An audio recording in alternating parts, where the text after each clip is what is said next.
বেশি মুখে মুখে কথা বলবি না তো আরো বেশি করে মারবো, আর একদম জানে মেরে দিব। তুই কি ভাবছিস হ্যাঁ খালি কাজ কাম করে দিলে হবে? তোকে আমি বলছি আমার বয়ফ্রেন্ড নিয়ে আসছি, একদম যা বলবো তাই করে দিবি, আর কাউকে কিন্তু কোনো কিচ্ছু বলবি না। তোর ভাইকে যদি বলছিস না তোকে একদম জানে শেষ করে দেবো। আরে এই কে তুই? ঘরে মেয়ে তুই কাছে শিশু জানো বেয়াদব কোথাকার কোত্থেকে আসছে এগুলা? বাবা আমি এসেছিলাম সাইডে সাহায্যের জন্যে, ওই জন্য দরজার এখানে দাঁড়াইছিলাম, তো আমারই কিছু সাহায্য করবেন? এই ফকির হকির কোত্থেকে আসছিস? হ্যাঁ তোর এত বড় সাহস, তুই আমাদের ঘরের মধ্যে ঢুকে আসছিস? হ্যাঁ এই সাহস তোর কে দিছে? তোর ভিক্ষার দরকার তুই বাইরে থেকে নক করবি, তুই ভিতরে ঢুকিস কেন? হ্যাঁ এই এটা বাইরে কত কাজ বের হতো আসি।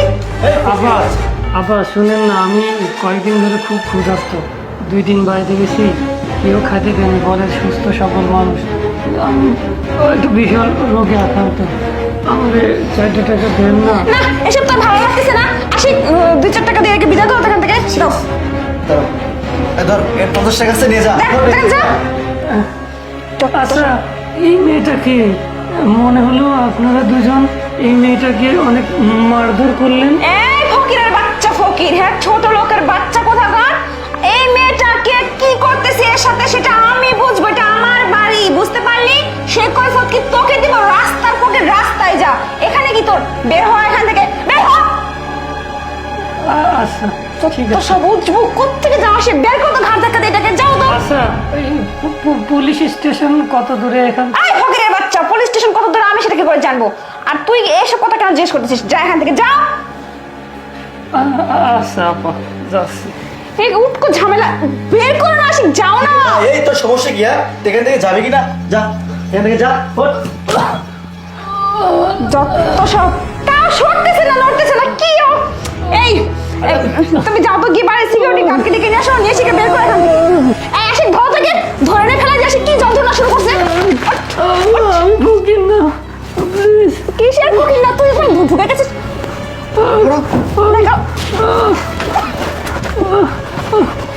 দেখো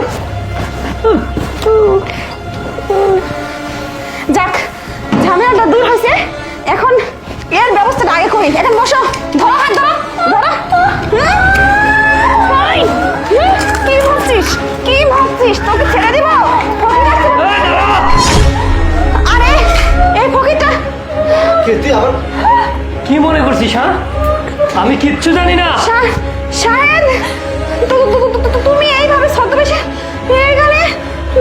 আমার এক বন্ধু আমাকে বলেছে যে আমি অফিসে যাওয়ার পরে আমার বাড়িতে একটা ছেলে ঢুকে, আর সেটা দেখার জন্য আমি ছদ্মবেশে আসছিলাম, পাঞ্জাবি পরে টুপি পরে ছদ্মবেশে। আর এসে তো দেখতে পারলাম যে শুধু বয়ফ্রেন্ড না, আমার বোনকে তোরা দিনের পর দিন এভাবে নির্যাতন করিস। তুই কি আমার বউ? তোকে আর আমি কি বলবো বল? শাহেদ আমাকে, শাহেদ কিসের ক্ষমা?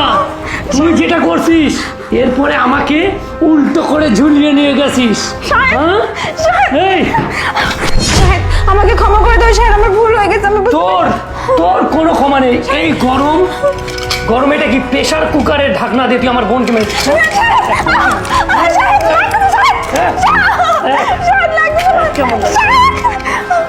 কেমন লাগে?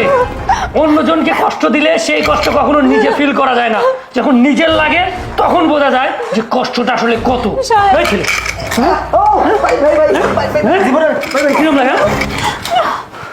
কে তোর নাগর গেছে না? নাগর গেছে? তুই আমাকে থামাবি না, কারণ ও তোর সাথে যা করেছে অন্যায় করেছে।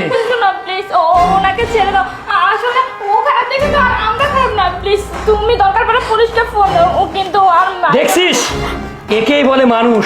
ও আমার বোন কতটা মানবিক, আর তুই কতটা ছোট লোকের। যা এই মুহূর্তে আমার বাড়ি থেকে বের হয়ে যা। শোন আমার মাথা কিন্তু ঠিক নাই, বের হয়ে যা।